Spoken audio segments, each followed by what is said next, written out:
Brigitte Lahaie, Sud Radio, le Love Conseil. Eh bien, Philippe Arlin, on va parler du langage non corporel. Vous savez, il y a non verbal, pardon, et au contraire du langage corporel. Il y a des tas de choses qui indiquent. Et donc, je vais parler de tout ça parce que si vous êtes en couple et que vous êtes en train de vous pas vous disputer, mais de parler et que ça monte un peu. Voilà quelques petits indices. Par exemple, il paraît que quand on se touche le lobe de l'oreille, ça indique une envie de riposte. Voilà, donc c'est bon à savoir. Une main devant la bouche, ça veut dire qu'on cache ou on ne dit pas quelque chose. Se toucher le nez, c'est le syndrome de Pinocchio, ça veut dire qu'on ment.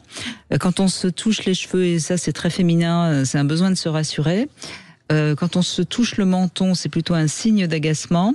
Et alors les mains trahissent énormément l'attention que vous porte votre interlocuteur. Que si on croise les bras, c'est une fermeture, comme quand on croise les jambes d'ailleurs. L'index pointé, c'est un peu une accusation. Évidemment, vous souriez parce que c'est évident, mais c'est bien parfois de le rappeler.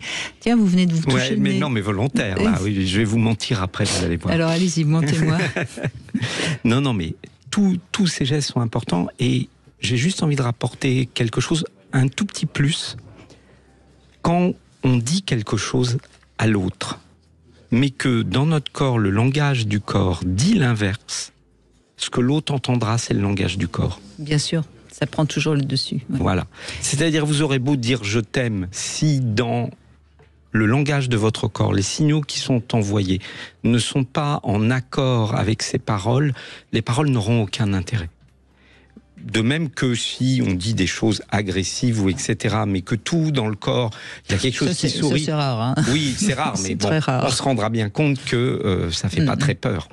Mais voilà, c'est très important parce que c'est bien d'avoir les codes, mais même sans avoir les codes, juste savoir que notre cerveau est attentif à la manière de regarder, à la manière d'être. Et c'est valable dans toutes les cultures. Hein. C'est vraiment quelque chose qui est très très humain.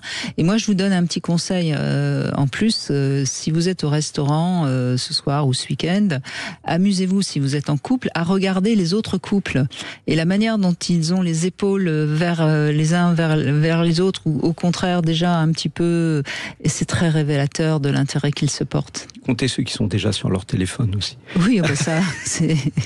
Non, mais ça peut vous amuser parce que vous pourriez... D'abord, c'est un vrai sujet de conversation. Si vous ne savez pas quoi vous dire, vous pouvez vous amuser à interpréter les autres couples qui sont dans le restaurant et vous verrez, c'est très, très amusant.